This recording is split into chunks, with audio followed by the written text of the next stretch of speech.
Hello, and welcome to Creating with Shannon, brought to you on behalf of the Fuquay-Varina Art Center. Grab your paintbrushes because today we're going to be painting a beautiful watercolor sunset.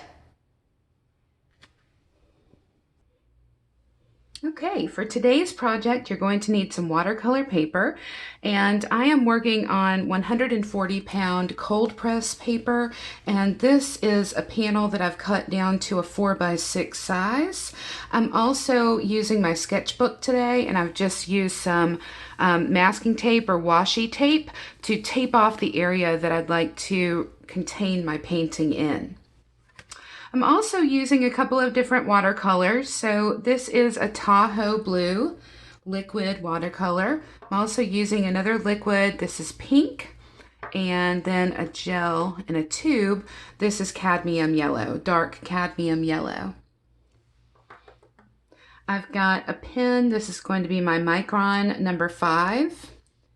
And then I've got one watercolor brush. This is a number 6 round.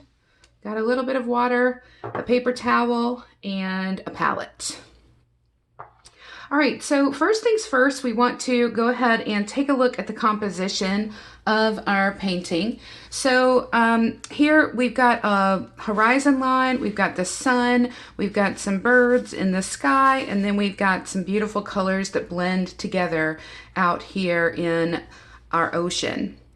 So what we're going to start off with is we're going to put some water down on our paper. So I'm just going to streak it across for the sky here. And then I'm going to take a little bit of water and I'm going to create a puddle for my blue color here. And the nice thing about liquid watercolor is that you can use a little bit and it goes a very long way. So I'm just going to put one little drop in here and I can use that to dilute the color down. This is a nice strong blue color, so I'm actually going to put a little bit of a puddle into my palette so I can get a lighter value for the blue that I'd like to use in my sky. Same thing with my pink. I'm just going to put one little half a drop of pink in my palette. And then I can use water to create a puddle and dilute that color down as well.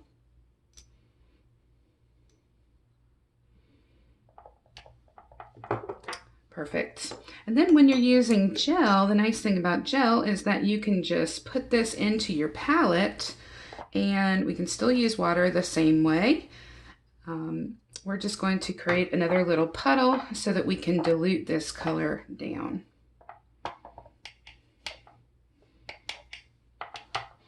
And you can make your colors as vibrant or as light as you would like to.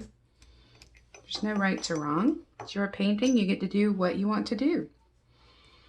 All right, so I put a little bit of water down on my paper and it has already dried. So I'm going to go ahead and just lay a little bit more in here.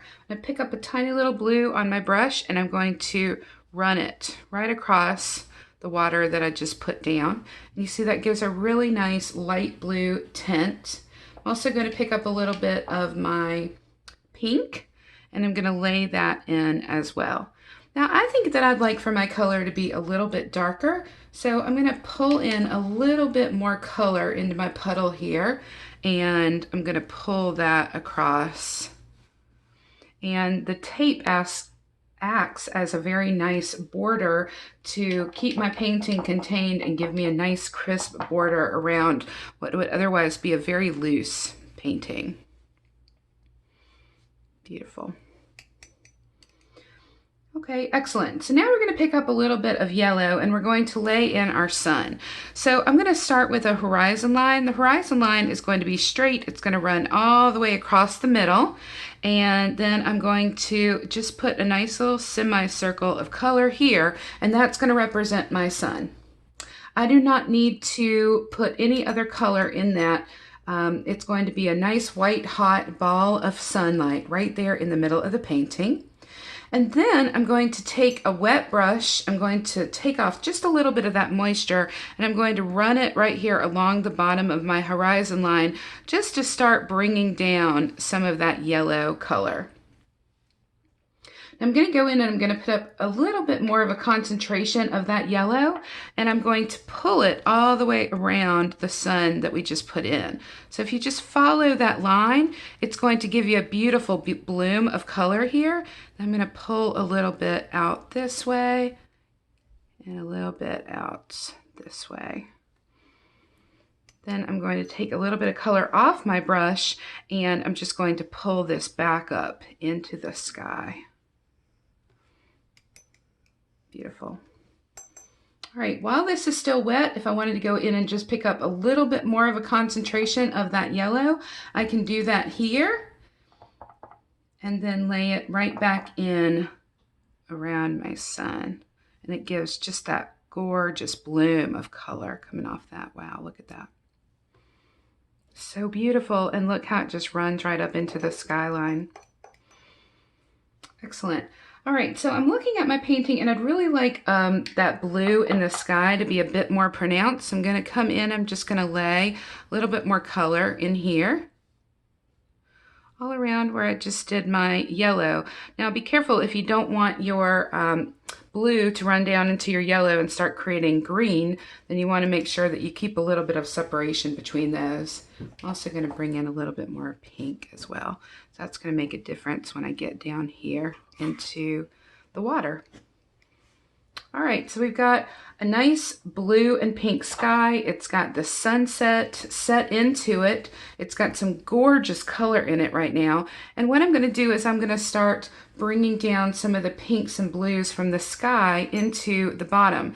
So I'm going to pick up just a little bit of color on my brush, and I'm going to lay in where I'd like the color. So there's a little bit of pink, and then I'm going to pick up a little bit of blue, just a little bit of water on my brush in order to just lay this in where I'd like for it to be. Okay, excellent. And then once I've got that where I'd like it to be, I'm going to go in and just pick up a little bit more color. I'm just going to add it in here. You can just pull your brush along it. It's going to really make some beautiful blooms of color. I'm going to pull that down into my blue area. Wipe off my brush, go pick up some of that blue.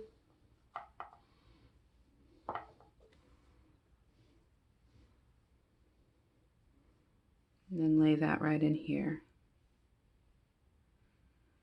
on the bottom. Pick up a little bit in the pink.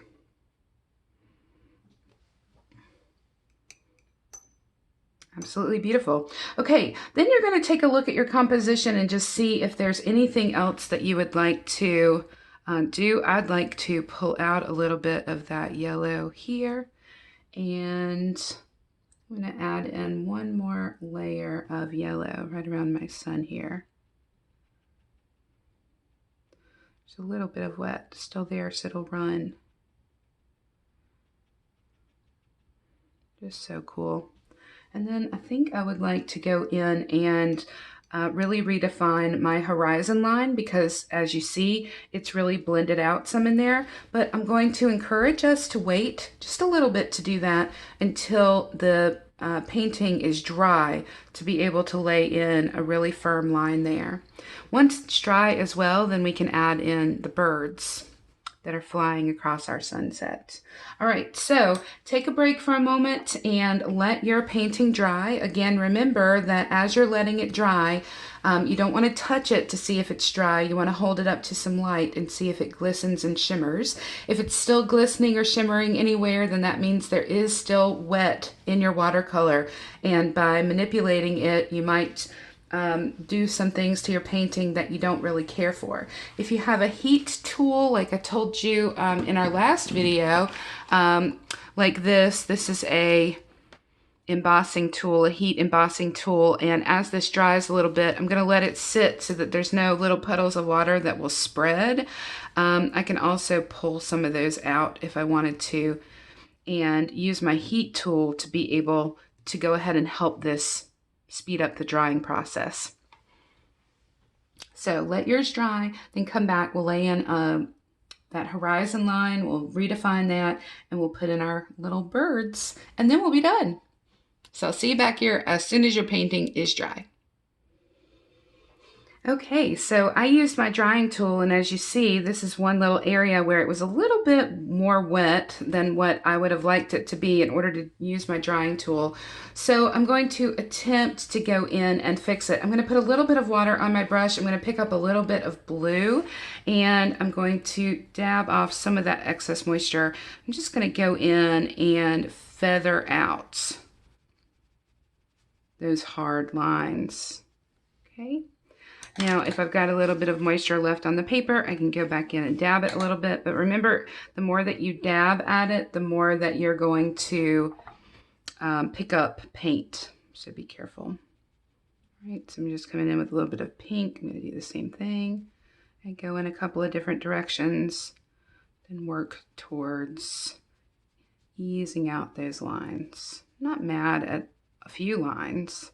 Just don't want there to be a focal point on my painting that pulls the eye away from the actual composition itself. And then a little bit of yellow. Be able to come back in. Now remember that your watercolor is translucent, and so no matter what you do to your painting, you're going to be able to kind of see the work that you've done in it and around it in layers.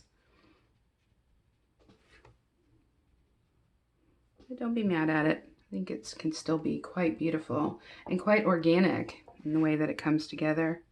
I'm just going to add a little bit more pink back in here. Let it streak through the sky.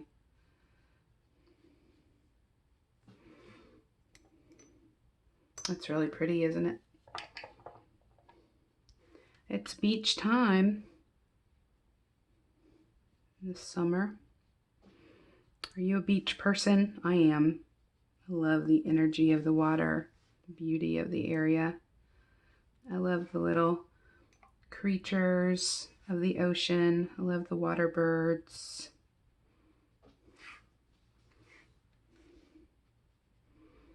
Okay. Good. All right, so I'm going to come back in. I'm going to dry off my brush a little bit. I'm going to pick up some of this nice yellow color. And I'm just going to draw it right across my horizon line so we can redefine that line. And pick up a tiny little bit of water and blend it out. Not too much, just enough.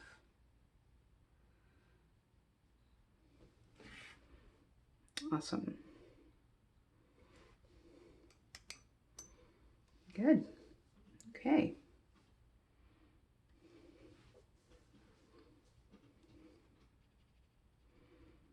I'll just fix up those little lines right there as that's drying.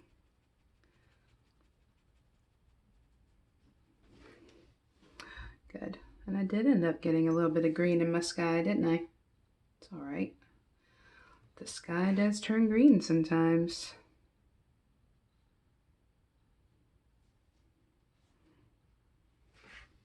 Excellent.